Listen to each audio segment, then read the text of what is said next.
terkait dengan pengembangan yang lain yang sempat saya sampaikan juga bahwa ada list yang kita juga sudah miliki ya, para artis khususnya ibu kota yang ada di dalam list ketiga mucikari ini juga akan kita lakukan pemanggilan.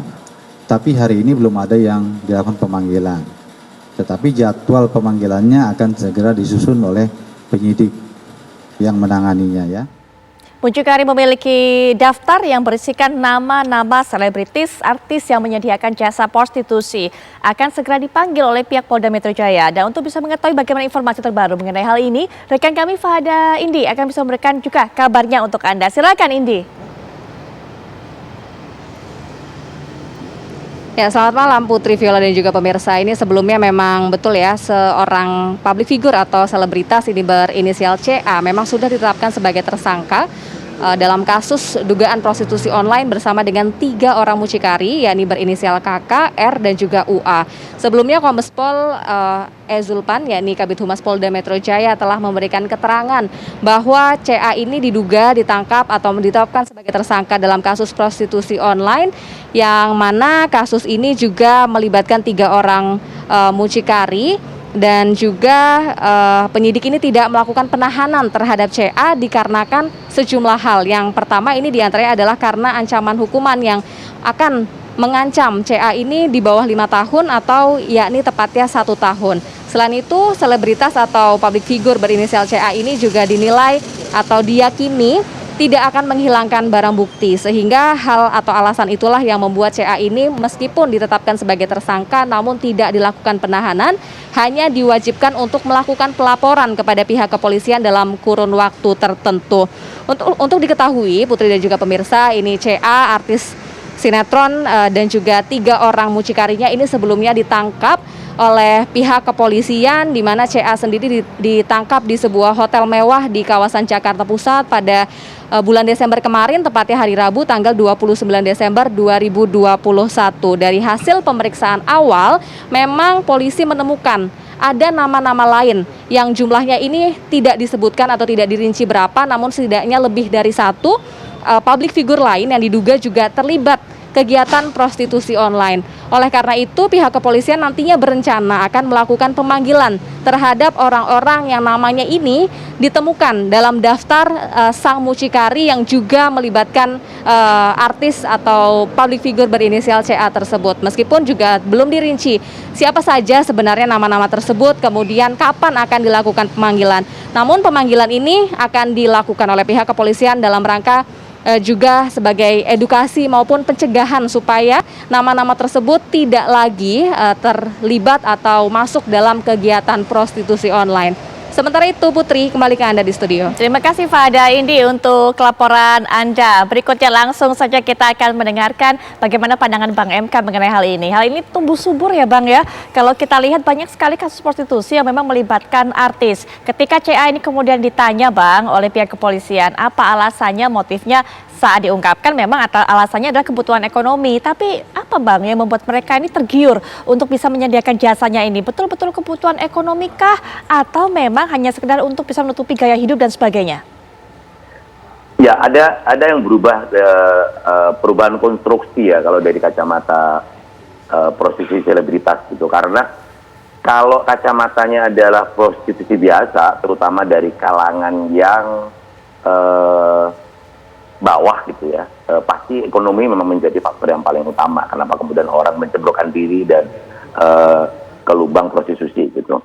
Tapi kalau ini kemudian adalah kalangan selebritas, pembahasannya agak menjadi beda karena dari sisi tarif misalnya, CA ini kan masuk kategori prostitusi selebritas yang kelas menengah sebenarnya gitu. Jadi kelas menengah. Jadi kalau kacamatanya adalah kebutuhan ekonomi, agak naif gitu karena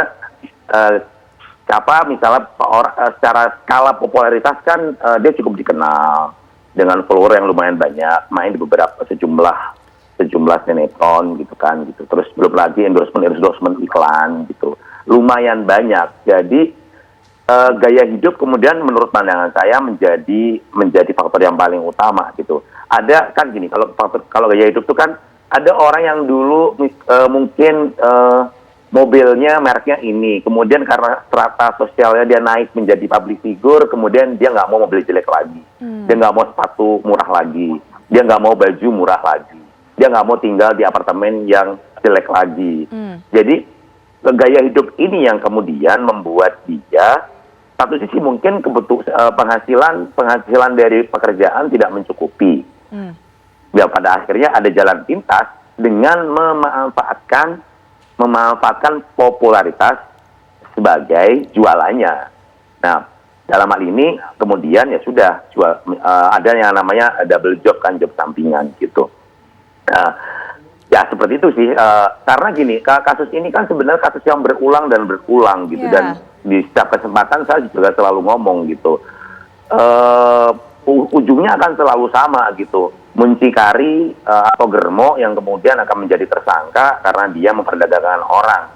Tapi kemudian pihak yang diperdagangkan dalam hal ini adalah si CA, kemudian dan yang kedua adalah pihak yang membeli atau yang membooking, dalam hal ini adalah si pelanggan, pasti akan kemudian ya sudah paling menjadi saksi yang kemudian dia namanya akan pelan-pelan menghilang gitu, dan kemudian ya sudah, kan kasusnya selalu berulang, selalu begitu kan. Betul. Gitu. Nah, kalau tadi kemudian disebutkan bahwa ada sejumlah nama yang kemudian masuk dalam jaringan, menurut saya jaringan prostitusi di kalangan selebritas itu bukan kok jaringan seperti di narkoba gitu, karena ada faktor yang namanya trust personal gitu. Jadi kenapa kemudian dulu pernah ada kasus yang kemudian kan dia membawa beberapa sejumlah nama gitu, tapi lagi-lagi itu kan kacamatanya adalah selebritas dari kalangan yang skala popularitasnya itu kecil gitu loh, skuter lah gitu, selebriti kurang terkenal gitu.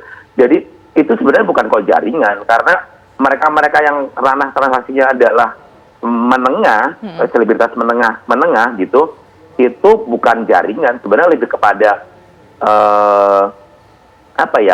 agent, semacam broker privat gitu ya, semacam broker privat gitu. Itu bisa lewat siapa aja gitu, bisa asistennya, bisa manajernya, bisa siapapun gitu. Ya, Mbak Ngemka, nanti kita akan lanjutkan kembali, termasuk juga mendengarkan bagaimana pandangan dari lainnya, agar ini tuntutan masyarakat mungkin juga bisa disikapi oleh pihak kepolisian. Apa yang harus dilakukan sesaat lagi.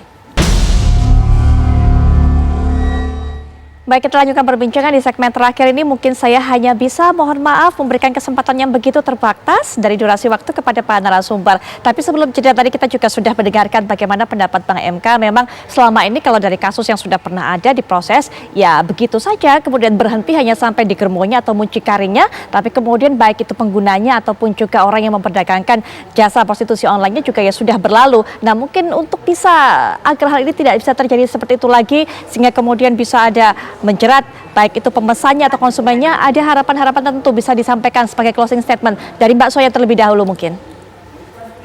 Kalau harapan saya sih yang paling besar adalah undang-undangnya harus jelas dulu, karena kalau nggak ada payung hukumnya juga kita juga agak sulit ya gitu ya sebagai garda terdepan kesehatan seksual sih menurut saya. Lalu kedua yang juga menjadi harapan adalah kalau misalnya ini tidak mau dicegah atau ini mau dicegah dengan lebih baik, kenapa nggak dikelola aja gitu ya. Misalnya yang jelas ada lokalisasi, dan lokalisasi itu peraturannya seperti apa, sehingga intervensi kesehatan seksual juga bagi kami gitu ya, para seksolog gitu ya, untuk kesehatan seksual bagi si individunya, penggunanya, itu kenapa nggak dikelola sekalian aja gitu. Jadi entah undang-undangnya atau cara pengelolaannya sehingga dia tidak lari ke online. Tapi kalau misalnya ada lokalisasi tertentu gitu ya, tapi saya tahu sih mungkin ini adalah level-levelnya berbeda. Tapi harapan saya setidak-tidaknya ada sesuatu yang jelas dalam kasus ini.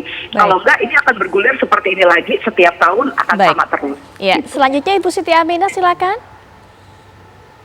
Iya, sebenarnya pengguna itu bisa dikenakan Undang-Undang Tindak Pidana Perdagangan Orang. Jadi pengguna yang melakukan pembuatan tadi menurut pasal 12 Undang-Undang TPPO itu bisa dipidana. Jadi tidak bisa juga kita mengatakan ada kekosongan hukum. Kepolisian menggunakan salah satunya adalah Undang-Undang TPPO. Maka pengguna itu bisa dikenakan Undang-Undang TPPO pasal 12. Nah, namun sekali lagi karena ini berkaitan dengan konteks pelanggaran kesusilaan, mari kita tempatkan secara adil bahwa perempuan dalam hal ini tidak bisa dipersalahkan sedemikian rupa ya, dan tidak adil dengan tidak penyebutan pengguna. Baik, Bang MK silakan Bang, singkat saja mohon. Simpel sih ya, kalau saya sih maksudnya lebih jelas aja kalau nangkep mau diapain sih sebenarnya gitu. Jadi kalau misalnya ini efek jerahnya mau diapain gitu. Ya. Karena ada kekosongan undang-undang menurut saya yang kemudian membuat orang juga bebas gitu loh. Jadi seperti itu sih. Iya. Yang kosong-kosong diisi dulu. Oke, Mbak MK terima kasih untuk waktunya, Mbak Zoya juga terima kasih, Ibu Siti Aminah juga terima kasih untuk pandangannya. Selamat malam Pak narasumber. Terakhir, Pak Cudri, mungkin nggak tadi apa yang dikatakan oleh Bu Siti Aminah ini diseretnya merujuknya pada tindak pidana perdagangan orang? Tidak bisa, itu hanya kepada orang yang menyediakan itu, yang orang-orang yang dibohongin lah untuk akhirnya untuk dikerjakan. Saya nggak bisa untuk dikenakan kepada laki-laki yang melakukan itu, nggak bisa. Jadi menurut saya yang buat kedepannya saya kira DPR itu mengeluarkan undang-undang anti prostitusi gitu. Jadi kita nggak ada berdebat siapa yang ini kan gitu. Jadi semua baik yang bukan perempuan aja ya, artinya yang kedua pihak lah, antara laki dengan laki, perempuan dengan laki-laki, heteroseks gitu ya. Kalau melakukan komersialisasi seks dikenakan gitu, dan orang-orang yang terlibat gitu ya. Jadi menurut saya kita ambil aja kanun yang ada di Aceh, kita berlakukan ya, tapi secara nasional gitu, bukan hanya untuk satu daerah tertentu. Saya kira ini harus ada desakan dari masyarakat, misalnya ormas-ormas keagamaan, ya. Dan ini saya harus ditekankan, dan mengenai prostitusi ini jangan perempuan aja, kan prostitusi laki-laki juga ada gitu. Jadi usul saya, buatlah secepatnya undang-undang anti prostitusi. Gitu. Baik, terima kasih pandangannya Pak Putri. Pemirsa, perbincangan ini sekaligus juga menutup jumpa kita Pakar Indonesia malam kali ini. Esok kami kembali 18.30 waktu Indonesia Barat, jangan sampai dilewatkan. Saya Putri Viola pamit, selamat malam, sampai jumpa.